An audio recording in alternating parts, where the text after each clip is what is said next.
Now, could there be even more anime news coming out? Every single day we've been getting high-ass, like, big series announcements of series coming back or new seasons, and it isn't stopping now because we've got another series coming straight back in 2018, and that is Tokyo Ghoul Re is finally going to be getting an anime adaptation. Now, I know a lot of people, like, for this one and all that, is going to be incredibly divisive because I think a lot of people agree and all that, regardless of the problems Season 1 had and all that. I don't care, regardless of that stuff. I love Season 1. Season 1's fantastic.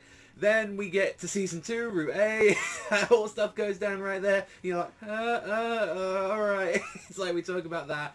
And just straight out then again you get Re, and Re's been going on for a while now, and people have been wondering for like the longest time, like, is this finally going to be getting an adaptation like after a while? And there's a short little preview that's coming out recently that's showing like a bunch of the characters, mainly in the main like Quint squad from the start of the series. And I've got to say from this, like, seeing everything that's been going on right now and all that, and there's been a bunch of announcements of this series that finally we're getting it over here, like the Tokyo Ghoul Re manga is finally coming out over here. That is fantastic to hear. Like, I finally get to own the Re volumes because I've been waiting forever to get those ones.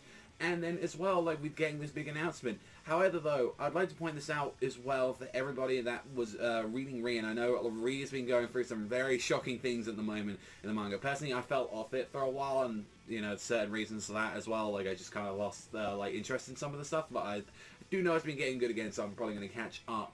But, like, even still, we had this happen last time, where like just huge events were happening in the Re manga or like in the original Tokyo Ghoul, and then we had an anime announcement, and that's when the series ended. Now that's what exactly happened last time, so whether or not we like Suya Ishida is going to be doing the same thing with Tokyo Ghoul, like during the anime and all that, it's going to end, or whether or not, since like all I know from like the latest chapters is just like a lot of people have even been getting dying, or just a lot of insane shit's been happening, and so whether or not and all that is going to finally just wrap it all up and all that. And the question is, like, with especially this like whole like anime adaptation and all that is going to be coming out next year, it makes me wonder as well, like, once this finally starts airing, like, is that going to be the last few chapters that we're going to be having of the series? And not to mention as well, is this going to be the same as the rest of the Tokyo Ghoul series, and whether or not it's just going to be like 12 to 13 episodes, or is it going to be 24, or is it going to be longer? Because Re is pretty long. Like, Re's like their like amount as well. I think it's around about the same amount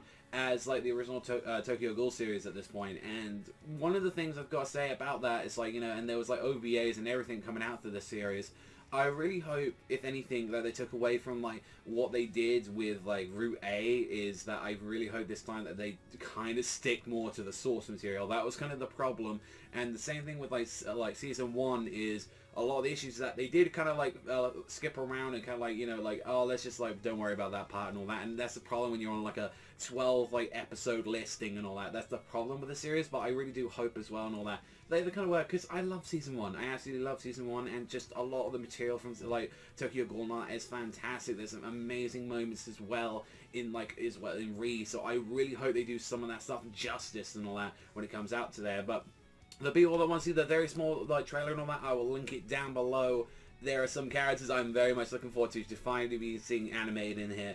But, and the other kind of news as well, we do know, I believe it's like the main, the voice actor for like Kaneki is going to be coming back as well. Like Natsuki like Hanae is going to be returning and all that to star in the series and all that. So I'm looking forward to that, and I'm curious to see like if people have like held out from like reading Tokyo Ghoul Re just because they're like, there's finally going to be an anime sometime, but whether or not it's going to be coming out soon, I don't know. Like, so on that, my bet so far is for the 2018. I'm going to put my bets on spring to summertime and all that. That's going to my guess. If anything, I'd say probably springtime that's going to be coming out. But regardless, I want to see what you guys think in the comment section down below and all that. What do you think about the Tokyo Ghoul Re adaptation? That's all from me. Thank you always for watching, and I'll see you guys though next time.